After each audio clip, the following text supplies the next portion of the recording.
অনেকেই এরকম আছেন যারা বলেন যে বইয়ের দাম অত্যাধিক বেড়ে যাওয়ার কারণে বই পড়ার অভ্যাসটা ঠিক রাখতে পারছি না। কিন্তু আমি বলি অন্য কথা।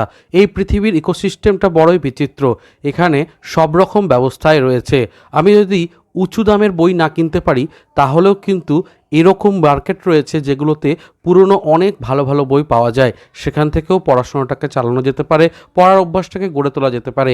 এভাবেই কিন্তু আমাদের সিস্টেমটা তৈরি, শুধু একটু খুঁজে নেওয়ার অপেক্ষা। সেই জন্যই আমি বলি তোমরা ভিজিট করো অন্তত সপ্তাহে একদিন করে তোমার কাছের পুরনো মার্কেটে। প্রত্যেক শহরে কিন্তু কম বেশি পুরনো মার্কেট থাকে। সেখানে একটু খোঁজ করলে প্রচুর ভালো ভালো বাংলা এবং ইংরাজি বইও পাওয়া যায়। দেখতেই পাচ্ছ ঈশ্বরচন্দ্র বিদ্যাসাগরের অমনিবাস, কিংবা হতে পারে সুনীল কুমার চট্টোপাধ্যায়ের বই বা সোনার কেল্লা। সব রকম বইগুলোই কিন্তু একটু নাড়াঘাটা করলে হয়তো তোমারও ভালো লাগবে, এবং বইগুলো নাড়তে নাড়তে অনেক বই সম্পর্কে জানান পাওয়া যাবে। তাছাড়া নতুন নতুন লেখকও জানা যাবে। এই যে আনন্দমেলাগুলো দেখছো পূজাবার্ষিকীর, সব 40 টাকা করে ওনারা বিক্রি করছেন।